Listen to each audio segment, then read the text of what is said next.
Clark County School District. There it is. CCD. That's what we're here to talk about today. I have personal lore with CCD, so they are actually why I'm a teacher. When I was at a job fair at FSU having a mental breakdown, because I would go up to people and because I'm very charismatic, they liked me at the little booths, and then they'd be like, oh my God, give me your resume. And then I would give them my resume and they'd be like, oh, you were a sociology major? And they would literally, this happened, I shit you not, like probably at least 20 times within 1 hour, hand me my resume back and go, you can apply online. Oh, it happened oh my God. So that happened 20 times within 1 hour. And then I was talking to a sheriff department and they were talking to me about a position. And now I know more about policing, so I wouldn't have done this. But the position, like at the time, sounded kind of interesting. It was like a coordinator position between like the local PD and the child, like the CPS people. Oh dear. Like it was like an information coordinator between them. And I was like, oh, that could be interesting. Like I'm sure that would be like a job where like every day is different. And I was like, oh, finally someone who likes my sociology degree. Cause these people, they're like, sociology is perfect for that. Cause this was really like an admin type position. Mm-hmm. And then he literally, this fucking old man sheriff put his hand on my back and was like, and we always love to have beautiful women working at the station. Ew. And I was like, I'm going to kill myself. So I was in the corner, literally hyperventilating. And this man walked up to me and was like, hey, how are you doing? And I was like, great, literally. And he was like, can I see your resume? And I was like, okay. And then I handed it to him and he was like, oh my God, you majored in sociology. That's perfect for what we're hiring for. And I was like, I'm sorry, who are you? And he was like, oh, I work with the public school system in Las Vegas. We have a teacher shortage in Nevada, so we're doing out-of-state recruitment. Like, did you know you don't have to have an education degree to become a teacher? Mm-hmm. And I was like, you don't have to have what? I was like, what do you mean you don't have to have an education degree to become a teacher? And he was like, yep, you can become a teacher in Las Vegas within a couple weeks if you want to. Because it said on my resume I was graduating in December. Mm-hmm. And I was like, what the fuck? And I didn't end up going to work there because the only things that my degree would have let me do were things I wasn't interested in. But that's what made me start looking into teaching at all as even an option, because I didn't realize you don't have to be an education major. And I ended up teaching in Florida instead. But if it had never been for that man, who I'm pretty sure was with CCSD, maybe it was a charter school or something, I don't know, but it was, he said it's public schools in Las Vegas. If it was never for that man walking up to me while I was at my lowest of lows, we wouldn't be here in this moment. And that's the butterfly effect. And I've heard, and maybe if I had gone to work for him, I maybe would have left teaching forever and never come back, because I've heard Las Vegas has quite the reputation for public schools, and I don't mean that positively. I'm sure there's great people doing great work with great kids, but I've heard it is not good here. Yeah, I went ahead and I looked at Reddit really quickly, and somebody said, I got accepted to teach for America and I chose Vegas as my location. I'm excited. Ooh, double homicide. So they're asking like what the vibe is. And somebody says, CCSD often puts a heavy emphasis on national testing. Many teachers teach to test, which, okay. Then they said to join some Facebook groups. And if anyone here is teaching and you're not in your local Facebook groups, get in there. Get in there. That's the day your life fucking begins, is when you get in the local teacher Facebook groups. Yes. And they said the admin is hit or miss. And they said they do some teacher discounts in the area. So honestly, they said nothing. I think teachers in Vegas should be allowed to gamble for free. Like they walk in and get $100 like on the house. 100%. And they're like, and if you come out with more, it's yours. Yes. So I found a more interesting forum, and they said, it was somebody asking for the likes and the dislikes. What do you like? What don't you like? It says dislike the CCSD board, the decisions they make and don't make, the handouts, all trickles down to create the bad parts of schools. They also dislike the class sizes. They say in all caps, make more schools. Somebody else says the biggest issue with CCSD is that the district is too big. They need to break it into 4 districts. The reason why the school system ranks at the bottom nationally is because of its size. So there's a huge issue because everybody just keeps saying the class sizes are way too big. I want to look at it on like a map. Yeah. So I also was just wondering like what the stats are. It is ranked ninth in Nevada for the best school district, first for most diverse, and 9th for the best school district for athletes, okay? It's the fifth largest, oh my God, fifth largest school district in the state.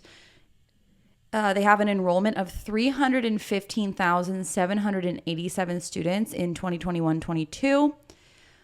34% hang on, let's see. In terms of students who have tested at or above the proficient level in reading, 34% of elementary, 34% of middle, and 49% of high school.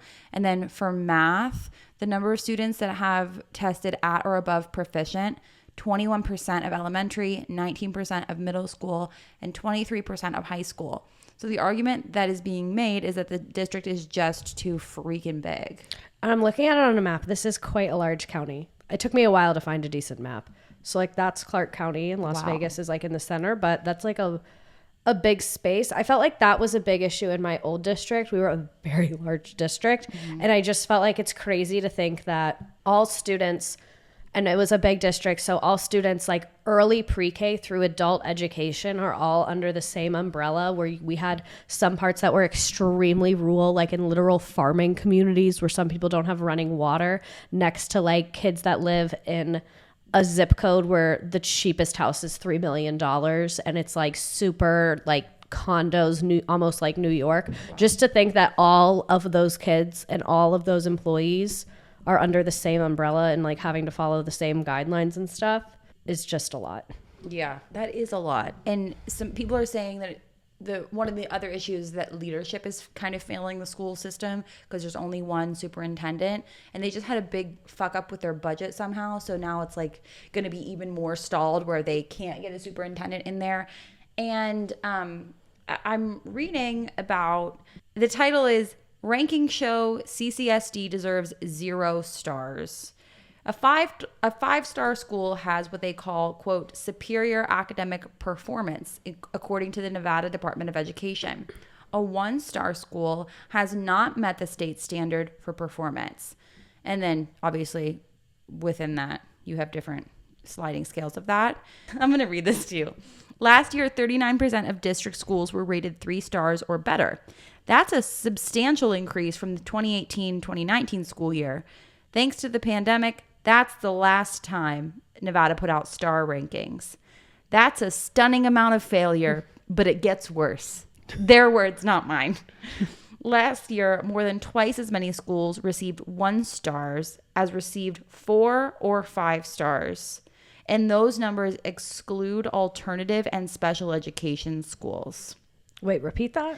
Twice as many schools got 1 star compared to the entire amount of schools that got 4 or 5 stars. So if you had like 20 schools getting 4 or 5 stars, you had 40 schools get that 1. all got 1. Got it. A lot of ones. Yeah. So these are the state rankings. So in my mind, I'm like, well, why isn't the state doing anything about it? Because they literally have all of the power in the situation, right? To fix it. I think they do have the power if they want to, but it's very easy for them to be like, well, that's the district. I don't know what to tell y'all. Yeah, they always do that, don't they? The pay is not as bad as I thought it would be. I remember when I was looking, the pay here was really bad. So they must have given raises like post-COVID, which I know a lot of places did. It's not great. So starting in year 1, if you have a bachelor's, I think I'm reading this chart correctly, you make $55,000, which is like not enough. And so obviously, but pretty much nowhere do teachers make enough money. So, I mean, when we're comparing them to the rest of America, it seems like they're doing pretty okay.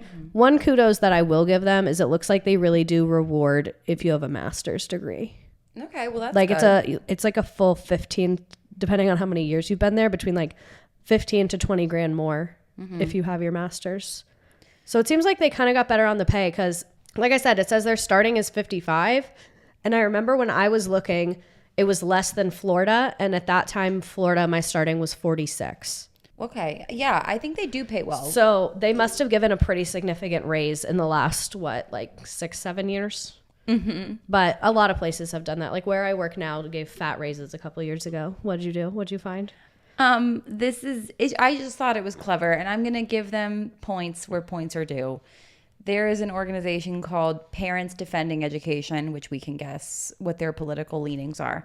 And they have a map that they call the indoctrination map. And it's the nation with like little pins about indoctrination. Is one of the pins in this room?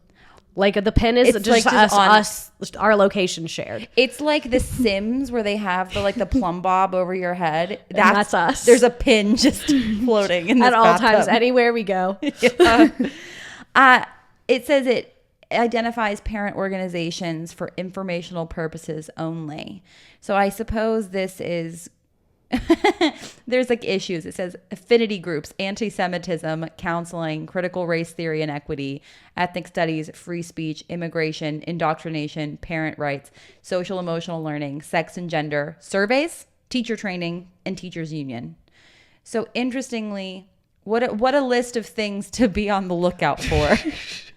They were like, this fucking anti-Semitism, we need to put a stop to oh, I thought they were going to say that they wanted anti-Semitism. That's like how I read you it. thought that they were pro. Yeah, that's how I read that. I was like, get more of that in here. Is what I thought they were saying. No, I don't think that's what they're Yeah, saying. now I'm tracking. It's been a really long weekend, and yeah. So what a clever name. Honestly, Matt, I didn't think of it first.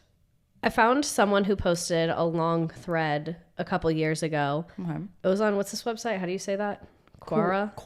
I don't know. Yeah, so take it with a grain of salt. But this guy says he's a retired teacher there. He posted this 5 years ago. Someone said, the question someone asked was, what aspects of the Las Vegas school system make it the worst in the nation? I'm a retired CCSD teacher. I truly feel like the kids in the Las Vegas classroom get a fair shake, better than the ones portrayed by the numbers. I suspect that much that makes Las Vegas an unusual city goes into skewing our numbers. First, you have to do a lot of study on how various organizations in the federal government rate schools, and you'll find that a lot of the ratings have more to do with the socioeconomic factors rather than the actual effectiveness of the teachers in schools.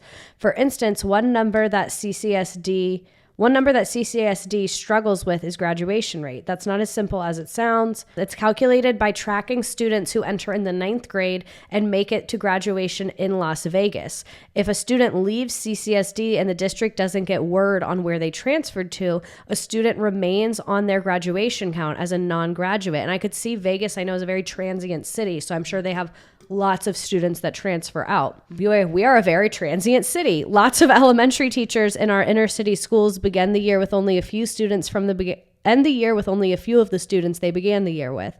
If a student's new school doesn't request a records transfer, then CCSD has to become a detective, and the district has about 7,000 homeless students. So I can see, like, administratively, this is just impossible. Mm-hmm. And there's been multiple times that a kid that I taught was like, oh, I'm moving. And then no one ever contacted me about anything. And I'm like, so, and I remember I like clocked that for the first time last year because a kid moved and a teacher from like a neighboring district was like, hey, all they sent me was that he had an 86 in your class. Can you send me like a full grade report just so I can kind of see if I can plug some similar assignments in? And I was like, wait, why has no one ever asked that? I was like, every year I have like 5 students at least move, and no one's ever asked me that. Uh-huh. And then I was like, wait, should I be asking people for that? Yeah, I don't know. Because what I do, this might be bad. If I get a kid in like the middle of the semester, all I get is what grade they had in their other class. So like, let's say they tell me the kid had an 83. I just put that in for every single assignment that we had. Oh, well. And I'm like, you have an 83. Congratulations. If they come in at the end, if they come in at the beginning, I just put in X's for what they didn't do. And I'm like, new year, new you. I don't care what happened over there. I think that's valid. I think you should have a fresh start. Why not? Yeah, it really could. But there was one time that a kid came when we only had 3 weeks left in the semester. And I was I don't want your whole grade to be like just a couple assignments because we're watching movies every day. So yeah, that's valid. So I was like, I literally asked, I was like, so what kind of work were y'all doing over there? Do you have can you show me anything or?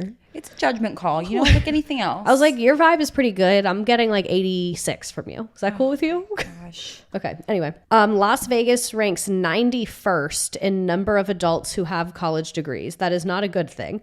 It does not take a college degree to drive a taxi, park a car, bus or wait a table, polish a slot machine. Lots of jobs here you don't have to have degrees for. So I could also see where this is an attractive place to move for economic mobility if you don't have a degree.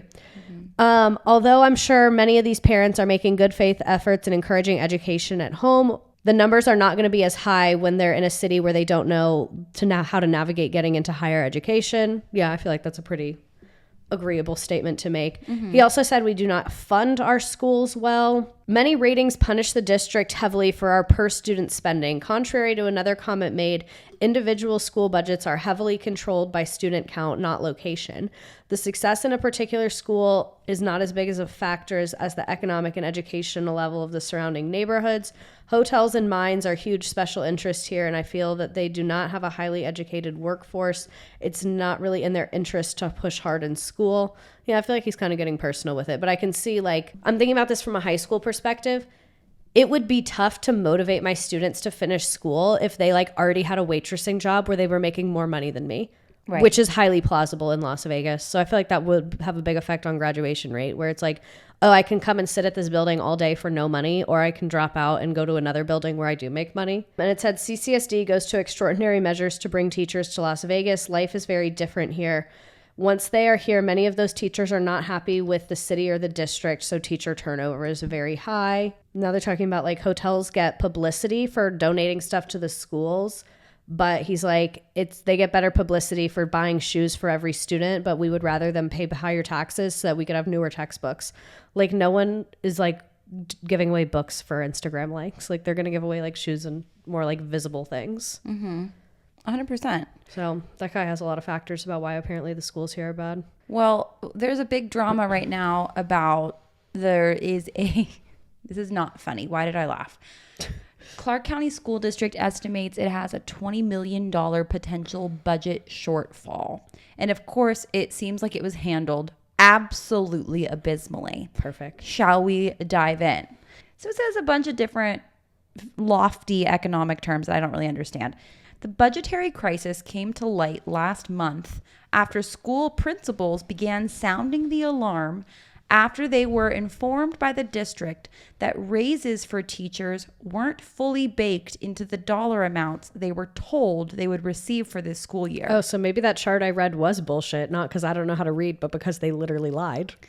It's October, folks. So in September, once the school year had began, they were like, oh, fuck, what's happening with where are the alarms? Or not the alarms, where are the raises? It says, the mishap caused panic throughout the district, with reports of schools' budgets potentially being in the red, which could force them to make cuts in staffing and programs. In addition, the district said in a September 20th memo that it identified a potential deficit in its central budget separate from schools during its regularly scheduled year-end closeout accounting process. I don't know about you, but why the fuck did they think we identified a potential deficit? I was going to say, why do you not know? I feel like we should know. Seem like the accounting conference is doing that much accounting. No. And we did talk about this on a long time ago.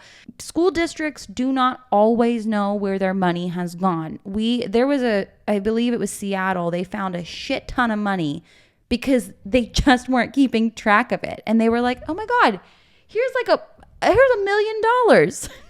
Under there? Yeah. In the couch? Yeah. And LAUSD is always like, we have like $2.6 trillion. Like-ish. They're like, it's around, so it's not really like hard cash right now, but it's around. And we think that's the number. So that's a little cuckoo bananas. And but it did say that possible deficit stems from unanticipated expenses for litigation, going to court, cybersecurity, and doesn't affect schools' separate budgets. This was last Friday, so buckle up because it gets so much worse. The district's former chief financial officer was fired September 19th after the deficit was discovered.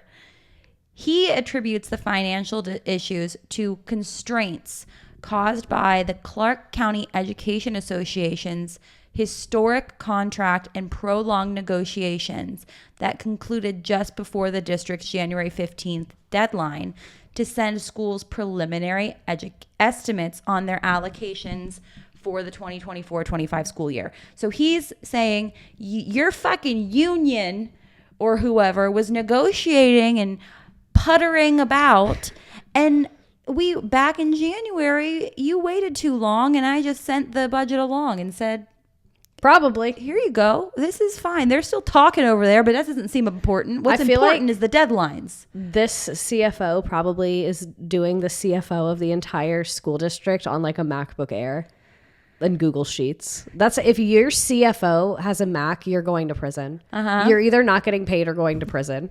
Because if you're getting paid, you're liable. Yeah. He said the estimates forced his team. Oh, They're scared. The estimates forced his team to build preliminary school budgets with average teacher pay costs that turned out to be lower than the actual amount. And I just realized we already said it's a big district, but they have 374 schools in this district. Yes. And what has happened?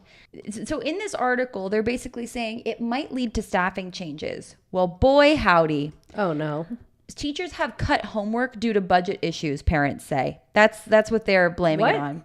It says this is pretty extreme. If the kids can't have 3 pages of printed homework a week, what's next? What's going to be cut and taken away from the students next if they can't have their homework packets? Why'd they have to say homework? I'm mad that they brought homework into this because I feel like the main takeaway should have been the teachers don't have fucking paper, but somehow the main takeaway was homework. And we're going to go ahead and blame the teachers for that because parents love homework. Parents think that teachers are doing their job if they are giving homework, and it is insane to me. I think that's especially true in elementary because I've never had a parent say anything to me about homework at all. And it is a homework. It is an elementary school. Like I've never heard someone say anything like positive or negative to me about homework for their child. I will say that this article is like 4 paragraphs long, if that, and it's just one parent bitching. They said this parent, called us. The parent, is upset that the budget issues are impacting students' learning accountability. But that was not quite as bad as what happened next.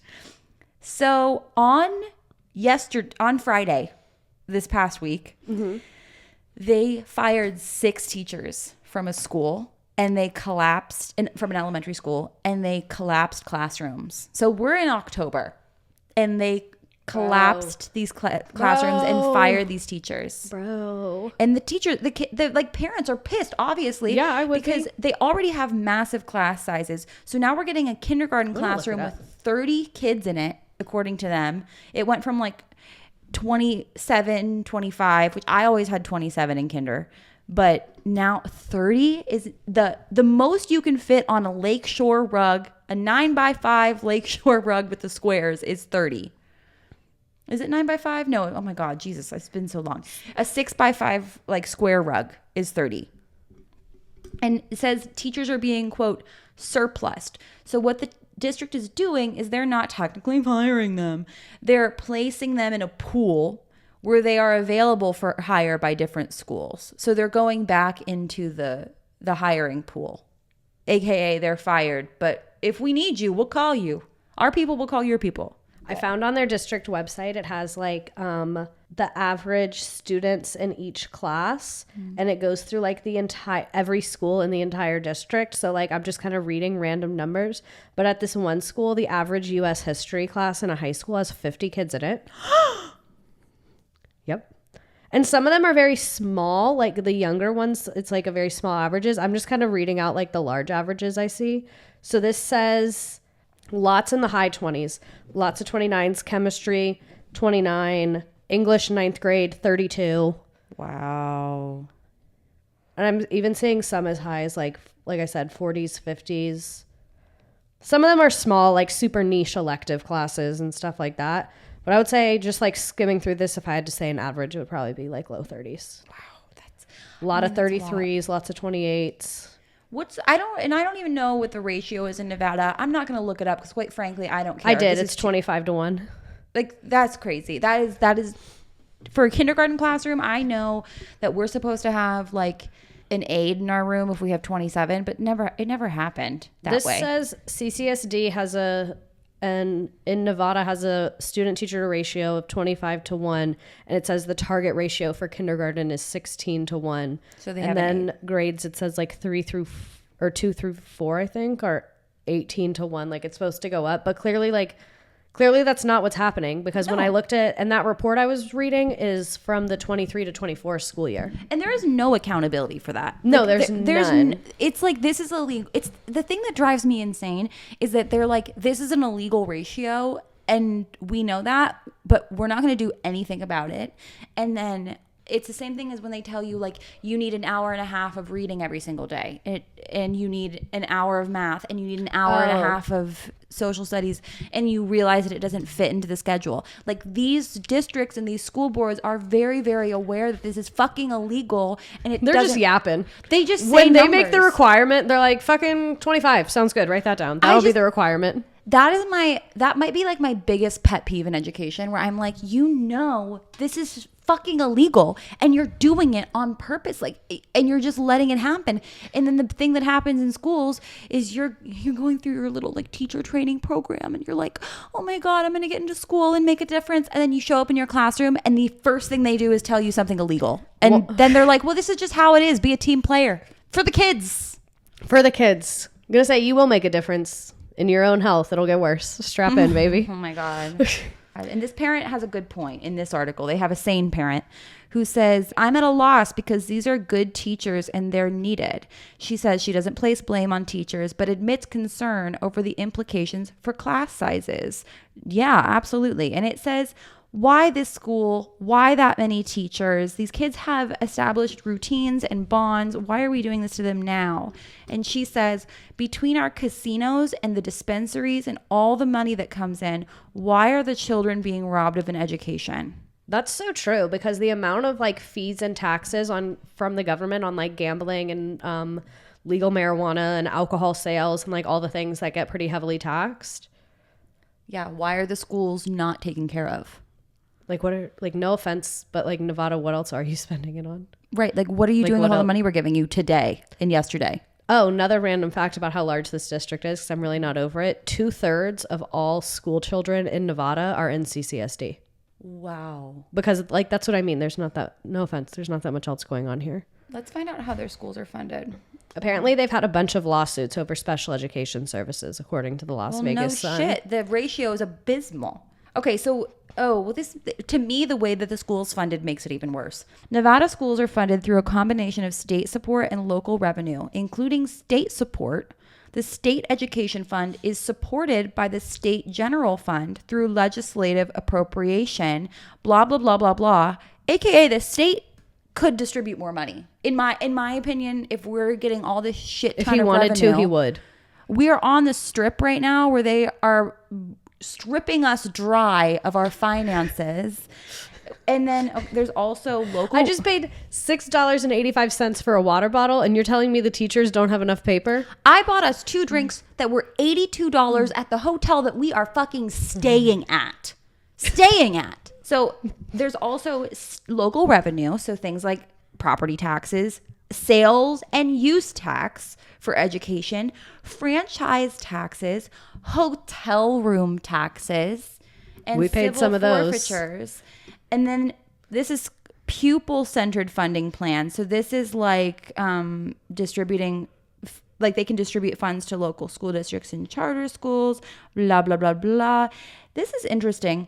Nevada is the first state to use the Infinite Campus early warning system to allocate school resources.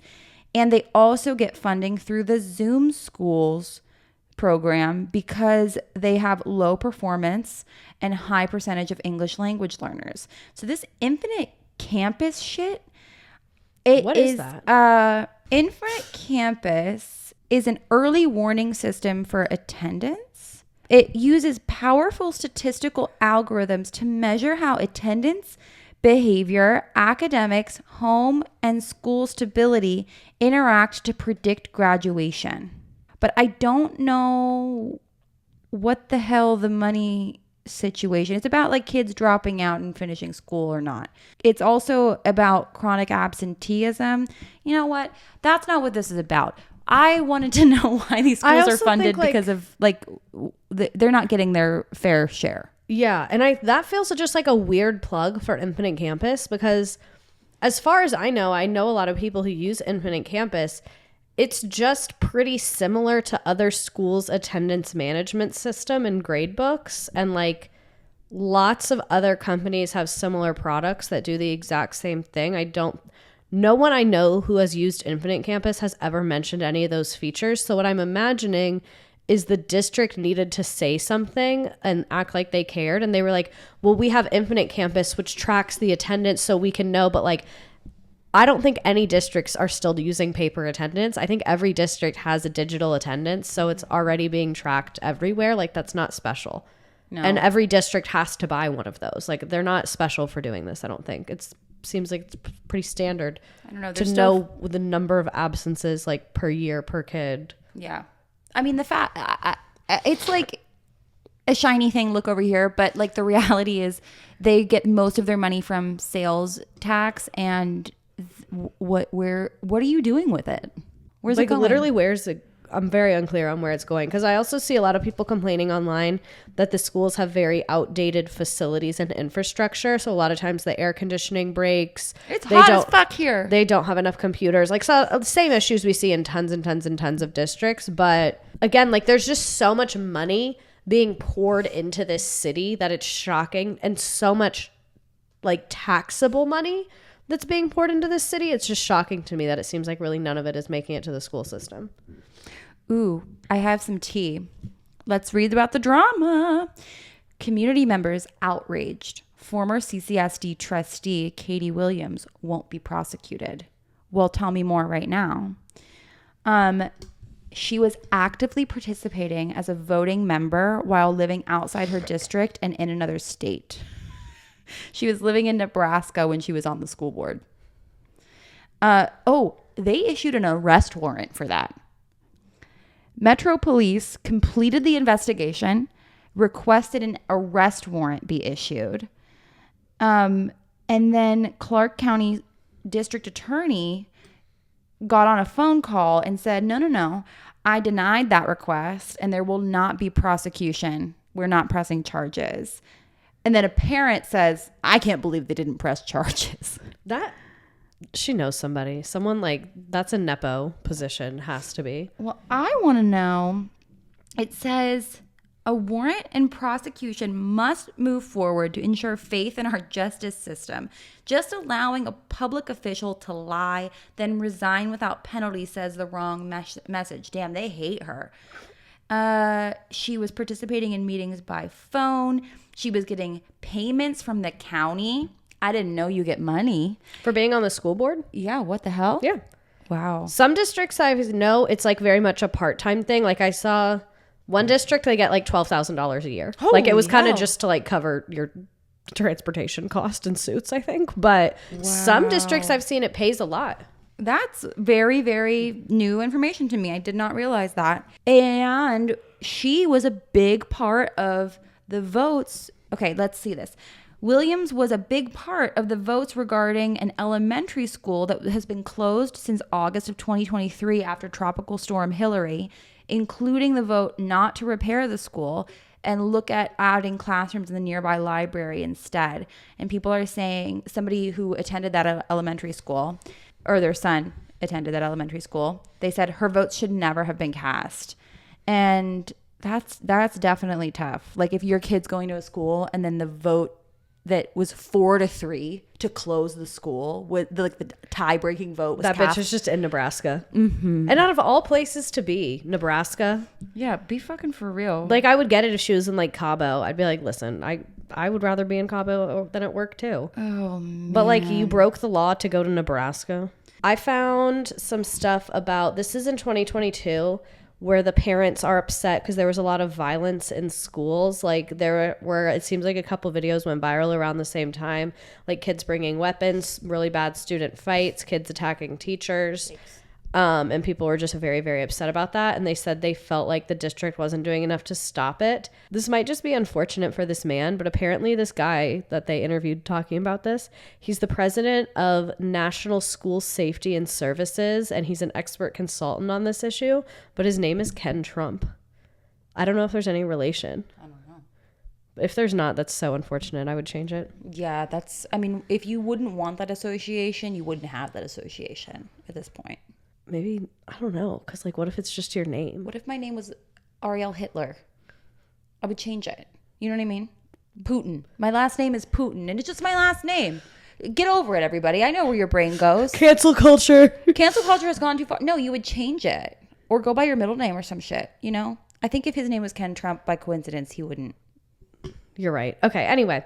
So this is a parent that they interviewed. Parents tell News 3 they feel like their child's safety is on the back burner and some don't even feel comfortable on campus anymore. He won't use the restrooms here because of what goes on inside them, said a Desert Oasis parent during one of the school's many lockdowns. Trump points out it's difficult for students to learn and thrive if their environment isn't a safe one. No shit.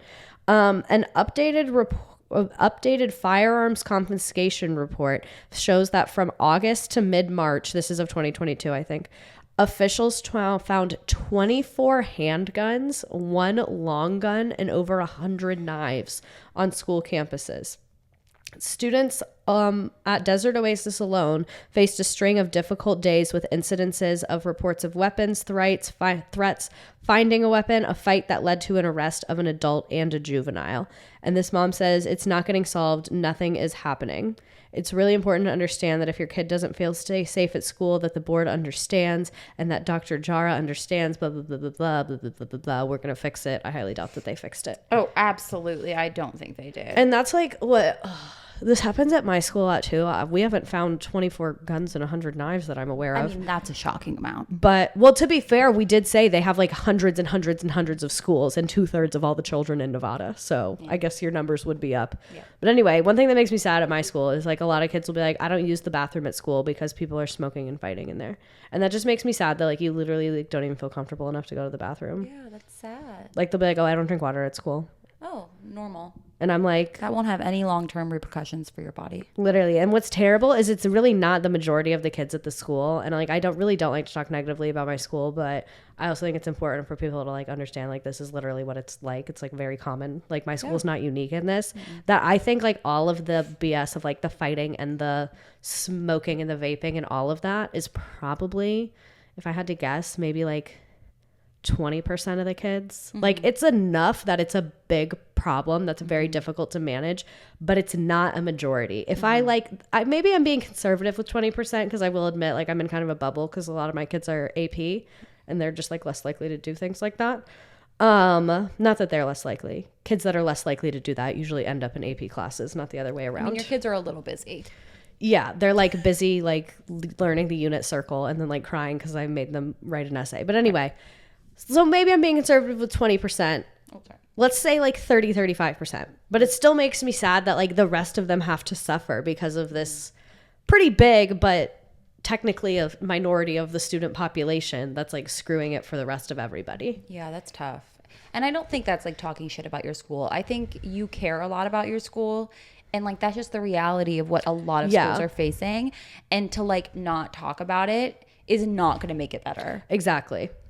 And like anyone that has a child at my school, if they listen to this podcast, God forbid, I highly doubt they're learning this for the first time from me. Exactly. Like it's not a secret that this is happening, and it's common in my school, it's common in my district, it's common in my state, and it's common in the rest of my country. Like this is common all over the place. Like it's happening in Las Vegas schools. It appears pretty bad. Yeah. Another thing, I saw this a long time ago. I couldn't find it just now.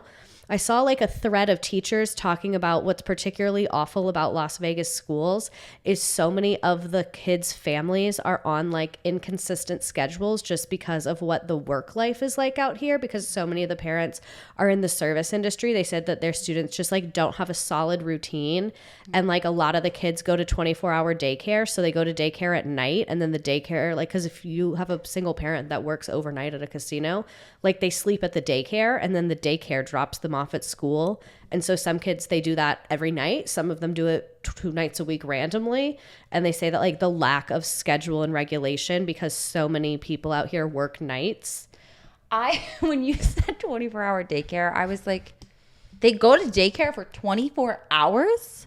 I'm sure some of them have. I don't think that's the intention, but I'm sure it's happening. I now know that it is open 24 hours. And then I was like, kids are sleeping at daycare? And then I realized my dumbass, I slept at daycare because my mom worked nights as a nurse.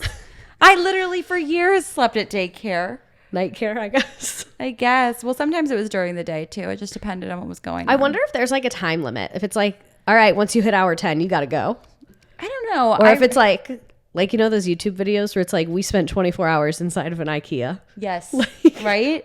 Let's go to a 24-hour daycare and just see what happens. It just seems like, I know it needs to exist because like people need childcare, but it just seems like so dystopian to me. Oh, I know. Like, I know it, even if we lived in like a perfect harmony where we all had what we needed, we'd still have the need for 24-hour daycare because people are nurses. Like, people need childcare at nighttime, but it still just feels like I hate it. Like, I know. I just feel bad for everyone involved. Like, I'm thinking about, I've worked at a daycare and I'm thinking about being at work and looking at the clock and it's 3:40 in the morning. I know. That's like, what the fuck? I know. How'd we get here? There's parents now suing Clark County for not doing special education services.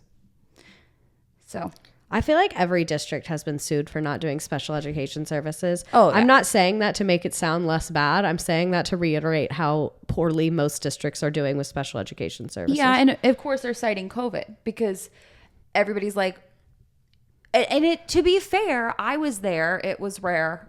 You know, I was in a school where we were requesting assessments that could not be done quickly enough.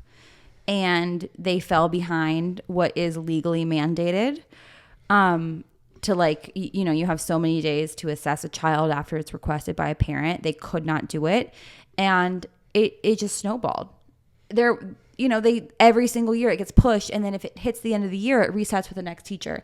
So kids are really falling through the cracks at rates like we have never seen before. But I don't personally think that to be an excuse. I have been bitching about us needing to hire staff, and I think that's the solution to so many problems. So when I see things like, oh, we have a $20 million deficit just because we weren't paying, we didn't want to wait for you to fuck around and figure out the budget for next year, so we just guessed. Or like, oh, we found all this money, we found a couple $1 million in between the couch cushions. Like, shit like that bothers me so much because I'm like, that could be paras, IAs, like co-teachers. We could be getting these ratios in a good place, and we could be getting these assessments done. There's no reason that you should be 4 years later still in a backlog of assessments to the point where you're not following the law and getting sued. And so speaking of all the positions we could hire, this also kind of circles to me what you were saying, where like it was like the district was saying their budget was fucked up, but the school districts weren't. One thing that drives me insane is that like a lot of the money that gets spent on like intervention and support is spent at the district, not in individual school sites. So like the district will hire someone who's like a behavior intervention specialist, and it's like this person has a bunch of degrees, which is great. I'm glad they're there, all that stuff. And they'll spend all this money on this one person when I feel like, all right, if I'm having behavior issues in schools, I don't need someone with a doctorate to sit in the office thinking about it and talking about it. I'm going to hire a para at every single school who their entire job is bathroom monitoring. Yeah. Their whole job. Like, I think so many issues, districts try and tackle them from top down rather than bottom up. And I think like rarely do you need for a problem. It's rare that you need one person sitting in an office with a PhD. Yeah. Some problems you do need that for, but a lot of the ones that teachers are facing, you need on the ground staff, not someone to make like a poster about it. Yeah. And I think for me, like the hardest thing was I felt like I was going insane because it was like, this kid has significant needs. We're not able to fully assess them. We're not able to like help them, but you need to put them on a tracker. Every 2 minutes, I need you giving them a sticker. I need the sticker chart done with Fidelity. I need, like check not in, only check out with and when you have like a class of 27 and you have 8 kids on a fucking behavior management plan, something is going to fall through the cracks, and it's going to be your fault because you are the one who is legally mandated to put it into place. But I was set up to fail, in my opinion, because I was like, I have ADHD as it is, guys. And like even if you had like the highest IQ and like the least amount of issues and possible 8 arms and all of that, it is impossible to track all of that. And I bet not only did you have to fill out the kids' fucking sticker chart that they see, you probably had to write an email or log it in some kind of digital thing that you filled out the sticker chart on like all, and why you filled out the sticker chart and how you felt about the sticker chart and what the goal of the sticker chart was. And if the sticker chart was successful, like you probably have to fill out so much stuff. And it's literally just so they can say they're doing something, because everyone knows you can't do that for all of these kids at one time. And it's crazy that like, I never know how to phrase this because I don't want to be like, I don't want it to come across as me being like, that's not my job. Special education's not my problem. Because I have seen teachers feel that way. Yeah. But I kind of feel more of like, you can't expect me to be doing both. Like you can't expect me. And that's why I do really like at my new school, we have a co-teacher. So like I do have a class that has 9 IEPs in it. But a teacher is in there with me every single day who has a degree in implementing IEPs. So I can focus on lesson planning and delivering the lesson. And then she can make sure those kids are having accommodations. At my old school, where both of those things were on my shoulders, it's impossible. Because like I have one brain. If I'm giving a like, and I say lecture, I don't mean like college. Like if I'm teaching a lesson about the Industrial Revolution, I can't simultaneously be providing you a visual aid. Right. Like I'm literally one person, and like anyone writing the plan, it's crazy that we can write these plans and have these meetings, but then no one shows up. Like that's what I feel like it shouldn't be the teacher's job. Not because it's not important, but because it's impossible to expect someone to be teaching content and documenting, charting all of these things. Like you literally just need someone who's in charge of doing that. Like if you want something done well, someone has to own it and it has to be their top priority. Yeah. And when you have a whole classroom and you have to lesson plan, it just literally, you can't have one child be your top priority in a class of 30. You just can't. I think that I would argue that it is teachers' jobs, but it's impossible to do it. Yeah. Like when I was lesson planning, that was what took me so long, was the differentiation piece, because I would have kids that fully didn't speak English as well.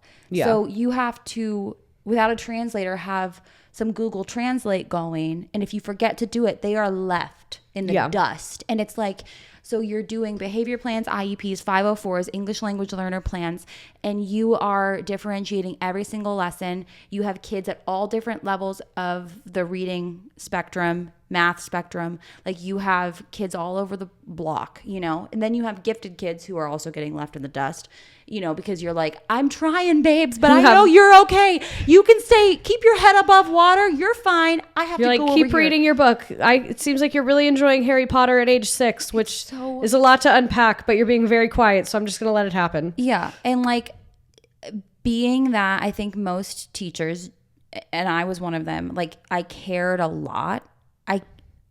I think if I didn't give a shit, it would be fine.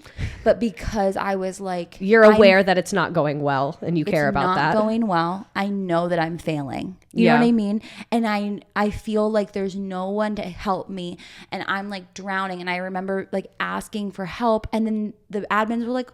They'll come in all calm and they're like, well, have you thought about trying this? And I'm like, damn, yeah, you know, I should really be doing that. I should be doing this. And then they leave and I'm like, hang on. I got no help there, actually. Like, because it's like, I didn't ask for advice. I asked for help. Right. But those are two different things sometimes. Because they're like, oh, you should try this. Like I went to an administrator one time and I was like, I need help with this kid. And they like told me what to do. And I was like, no, I know what to do. I don't have time to do that. So I'm asking you to come help me and come get, like, I'm fully capable of pulling them in the hallway and doing the conversation and making a goal setting exercise. Like I'm definitely can do that if he was the only one in here. Right. Like I need help. Yeah. We need more staff, and like the budget shit, I think a lot of people like me tune out the economic stuff because it's like, because I'm like, I don't. The budget was made in January. What the fuck are you talking about? As long as my check hits on the 15th and the 30th, yeah, whatever y'all got going on is fine with me. Yeah, And the fact that this was only noticed because teachers' bonuses weren't baked in, they were like, wait a fucking sec. The teachers noticed it. Yeah, they were like, something is afoot. The accountant is like, no, I literally controlled F on my Google sheet. It's fine. It's fine, you guys. But that's like why he's like doing it how like not Lululemon, LuLaRoe. They were running their entire company off one Google spreadsheet. So is CCSD. That's exactly how I would run a business, and it's how I run my own. But anyways, yeah. I mean, the thing that it just pisses me off so bad because it fails students, obviously, and their families, obviously, but it fails teachers. Yeah. Because you are expected to fulfill all of your duties, but like how? And like it doesn't feel good to be shitty at work. I don't think anyone likes when they have a list of things to do and they couldn't do all of them. Yeah, and like that doesn't make you feel good about yourself or your job. Yeah, and if somebody said to any of you like, you're there for the kids, I would slap them in the face, but I know that deep down we are all there for the kids at the end of the day. And then so the other part that like I think is particularly bad for teachers, and that like I think this is what makes people burn out, at least for me, it's what contributed, but present and past tense, is like you get this giant list, and like if you're someone that really cares and wants to do those things right and well, it feels really impossible. So then it makes you feel really bad about yourself when you see other people that are like, oh yeah, I did all of that stuff. And then like now that I'm getting further into teaching, I've kind of learned when people are saying that, a lot of it they've decided like that's not important and they BS'd it, which like I do that too on some things. But when you're new, it feels like you have to take everything seriously. So when you think all these other people are just doing it, like it feels like such a deep personal failure that you're not able to do it. And like, so a good example was with the differentiation. So I felt like so shitty because I like just wasn't differentiating, and I like would try to, but then I didn't have time because I was already staying up to plan like the original lesson. Like first year teachers struggle literally like every night at 11 fucking like making little PowerPoints. And with every year you're teaching a new curriculum, not just your first year, but when they switch the curriculum, you switch whatever you're teaching. Mm-hmm. Oh fuck. And so like I was feeling so shitty because I didn't differentiate. And then this other teacher who would always in the meetings, they'd be like, are you differentiating? She'd be like, yep, every lesson's differentiated. When I came in her room and realized that for every lesson, her differentiation was like the same thing every time. I'm trying to remember exactly what she did. She had like this little vocab book that she would give to the kids that were struggling to help them with their work. And that was her differentiating, which like... that's not differentiating if you're wondering. Yeah. And so like seeing that, I was like, I've been feeling like shit about myself for not differentiating, but seeing the way other people differentiate and like... It is differentiation, but it's not. It's an accommodation. It's not with fidelity, but it technically is like, okay, you did get some little accommodation. You know what I mean? Changing, but differentiation is like doing the same exact content, but changing it for each kid's needs. Mm-hmm. If you're handing them a vocab book, that's an accommodation. Yeah. So like seeing that things are really not being done with fidelity when you think that they are, can in some ways like it's shitty, but it kind of made me at least feel a little bit better because I was like, okay, at least I'm not crazy, because so many times I've been like, how the fuck are you guys doing all of this? Like you're telling me you're differentiating, you're turning in your lesson plans, you're analyzing. Turns out she just didn't know what the fuck that word meant. She was like, yeah. I think she was just like, we're moving on. Like I've been here for 30 years. Here's your little book. Like yeah. And that is the Clark County School District. I will note that the people suing they are not asking for money. They are asking for immediate corrective action. So they just want change. They just want their kids to be taken care of in the school system that promised to take care of them. And they know that that's going to likely involve more staff, because what do you mean you can't? What are you doing with the money, Las Vegas? Where is it going? Hire a couple extra people. Like, let's get it together. You have 2/3 of Nevada's children. You need the adults to handle them. Yeah. So Vegas seems like a lot to teach here. Maybe one day I'll teach here. It's a lot in general, and it's very fucking expensive. That's part of why I got my master's degree. I was like, I want to be able to walk into any American state and be employed. Oh, well, in California, they'll say, we're going to go with the person that has no credential, and we're going to hire them as an intern because they're cheap. You are smart and educated with wonderful experience. Get on out of here. Get the fuck out of my office. What if I slash the intern's tire and they don't make the interview? Then what? Not that she would do that. I'm just going to sit in their HR waiting room, and anytime someone doesn't show for an interview, I'll walk in and be like, yeah, I'm Craig. Yep.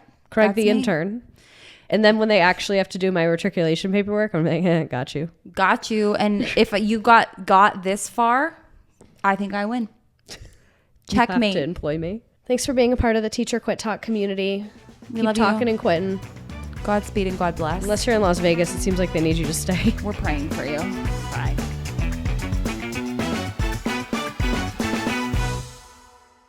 Just as a disclaimer, because I am someone who is actively teaching, everything on this podcast is my personal opinion and does not reflect my district, my state, my employer, my students, or my admin. Everything on this podcast was recorded on personal time, on personal equipment, and is a completely separate endeavor from my school district. Yeah, leave her alone.